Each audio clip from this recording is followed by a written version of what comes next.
and welcome to my channel, Off Grid for Peace. It's your girl Candy coming at you right off my grid. Anyway, that didn't even sound right, so don't laugh. Anyway, it's your girl Candy coming at you off grid. Just want to show you my success. Yay! This is my first time growing cantaloupe. And so what we got here is the yellow meat watermelon. Have you ever seen how cute that could be? You see that? So tiny. That's a watermelon. I'm so goofy, right? I'm so excited though. Look at this one. You see it? Oh, cute, huh? Yellow meat watermelon to be growing. And of course my marigolds. They work like that in that pot. Usually they say you put them in between to protect from pests, but the way my garden house is, it's pretty much pest free. The pollinators are welcome to come in and easy to access it. They have great access to getting in, and I'll show you that in a few moments. This one here, I was being silly. It doesn't have any flowers because it flowered 3 weeks ago. However, I had it in my mini greenhouses. I don't know if you've ever seen my video where I showed my mini greenhouses. I forgot that they need to be pollinated, so they didn't get a chance to pollinate. So it's just greenery growing, foliage. Right here is some raspberry, I think. But no, I think that's what, I'm pretty sure that's what it is. And here's my corn. My first time growing corn. I can't wait for the actual corn to develop.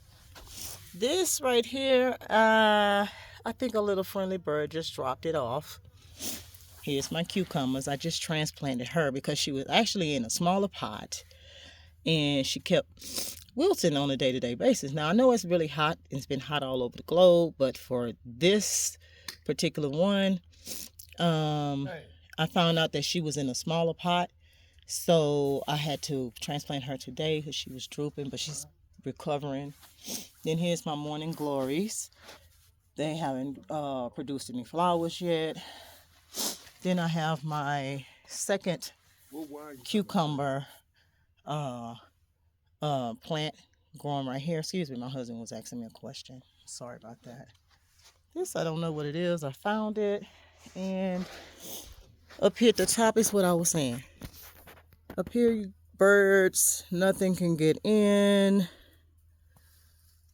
but butterflies and bees.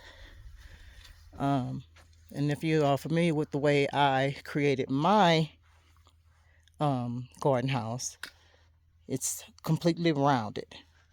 And if you come closer, these are so tiny that nothing can actually get in but like an ant. And I kind of like doubled the panels. And then I put wire there. And then it's huge inside. I'm cleaning it up. And my son and my brother-in-law has been helping me do quite a bit. And here's my Texas pecan tree. She's doing pretty good. I also have over here some sunflowers. They haven't produced any flowers yet. Then on my rack over here, I have a few things that hasn't came up. Plum. This is going to be white apples. That one says not sure. Looks like an apple. The seeds. Blue spruce hasn't come up yet. Try my hand at that again. I failed with them 3 or 4 times. This will be pistachio. It'll take forever, but that's okay. I own my own property and I got time as long as God wake me up. Peppermint will be here when it decide to grow. And then I have this little strange plant that decided to come. It's friendly, so I decided to just go ahead and let her stay. So then I have 3 other apple trees that'll be coming. We have for you some banana peppers, tomatoes, the white peppers. So I'm going to go ahead and close this video because my husband is being really rude right now speaking with my brother-in-law. Thank you for watching. If you have any questions, feel free to ask me. Remember, eliminate the things that stress you out. Bye bye.